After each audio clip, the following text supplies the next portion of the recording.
Alam po ninyo, Ginoong Pangulo, gusto na, maraming gusto ng economic provisions.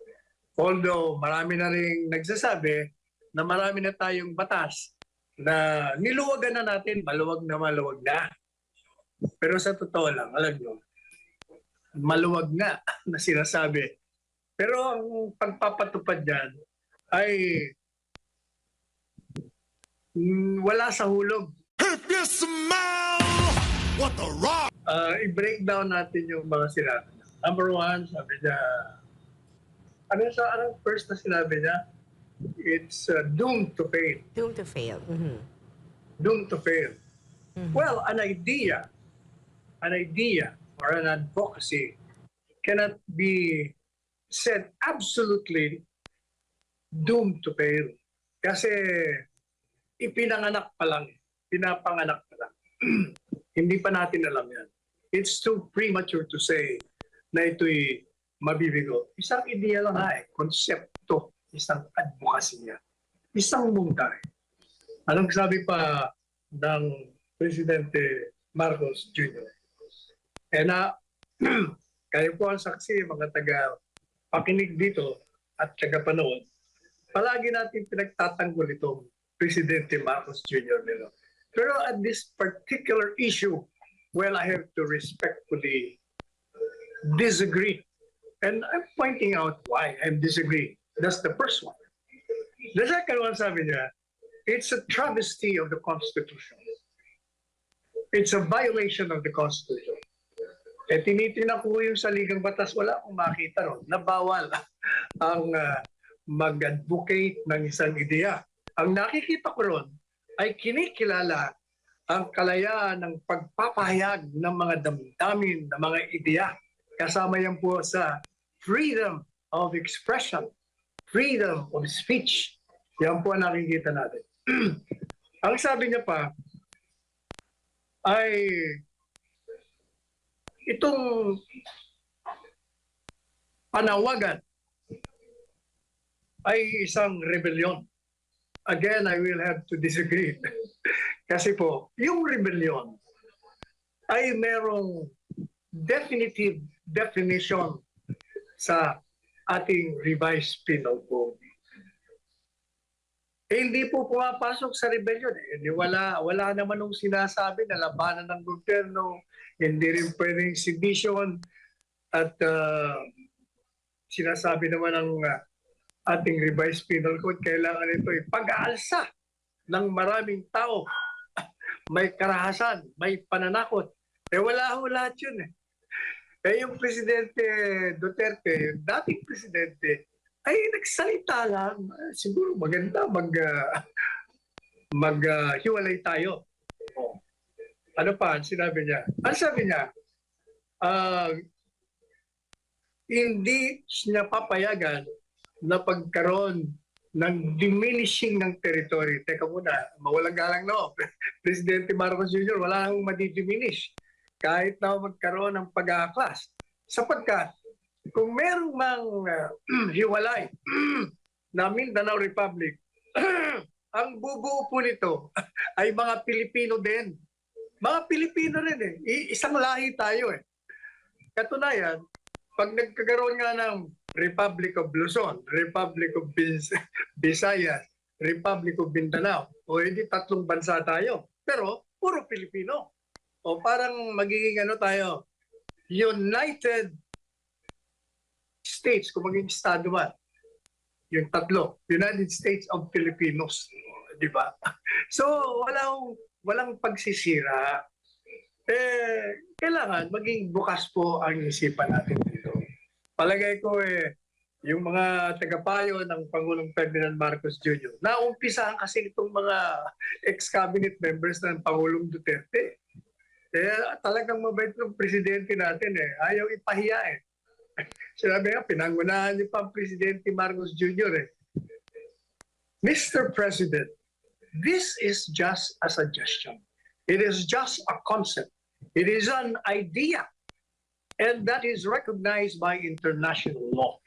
Sinasabi na walang prohibition kasi nga, yan pong paghihiwalay ng isang bahagi ng isang bansa, ng mga taong nakatira doon, ay batay dun po sa prinsipyo ng self-determination.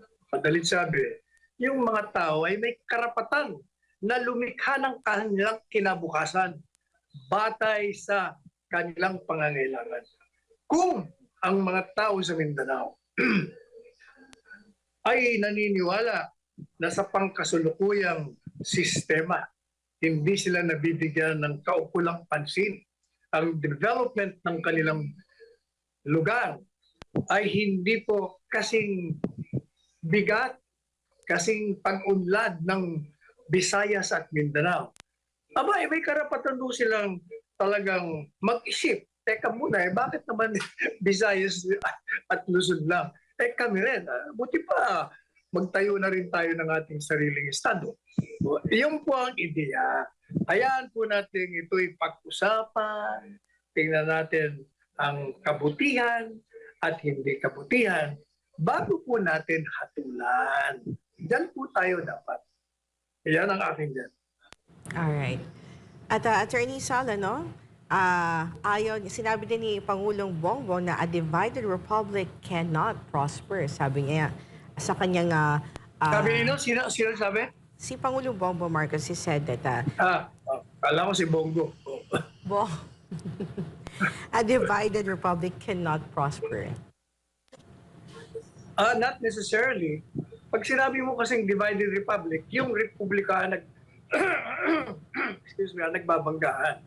Pero pag sinabi mong yung Mindanao ay isang republic at yung Visayas nagkaroon din ng republic at yung Luzon may republic din, parang Estados Unidos yun. Iba-ibang estado na nagsama-sama. O kaya united. Hindi po ba?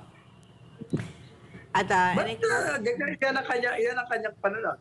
Gagalang natin. But having respected it, it does not deprive us to express our thoughts on it.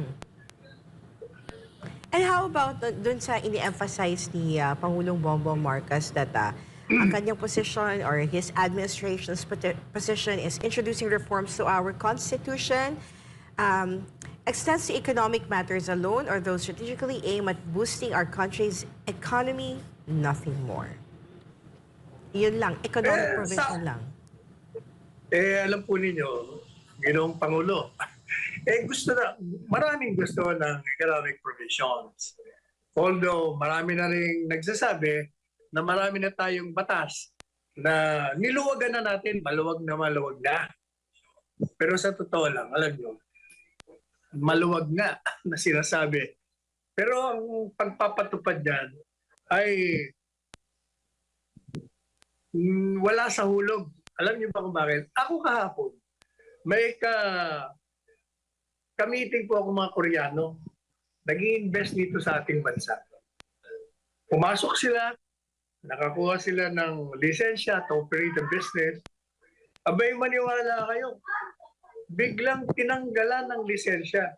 Kasi daw, initially, sinabi na walang compliance. At gumawa naman daw sila ng compliance. Pagkatapos ng compliance sila, tumahimik daw ang isang ahensya ng gobyerno ng 1 taon at 8 buwan. At during that interregnum, sila daw po, maliban pa doon sa pagsunod nila sa kakulangan ng mga requisitos sa isang kumpanya, nagdagdag pa sila ng 200 milyon para palakasin ng kumpanya, nag-hire pa ng mga personnel, madalit sabi, operating capital nila, dinagdagan pa. Kaya nagdagdag pa ng 200 million. Pagkatapos, after 1 year and 8 months, biglang sinarado sila.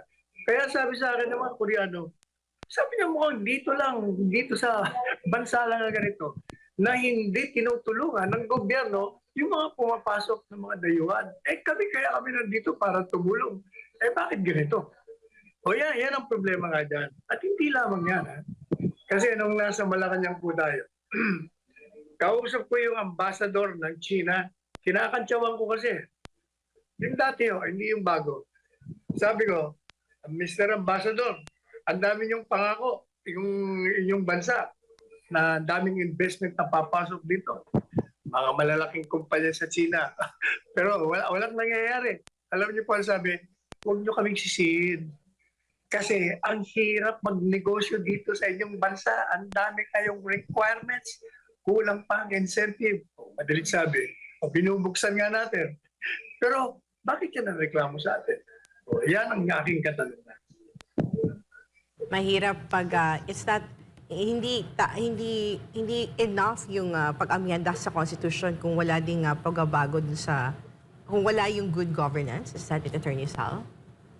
Yes, alam mo yung sinasabing ease of doing business, yun ang pinakamalaga. Kailangan, gusto nating papasukin yung mga yan, huwag nating pahirapan. Talagang aalis yan. Hindi matutuloy. Magagalit pa sa atin.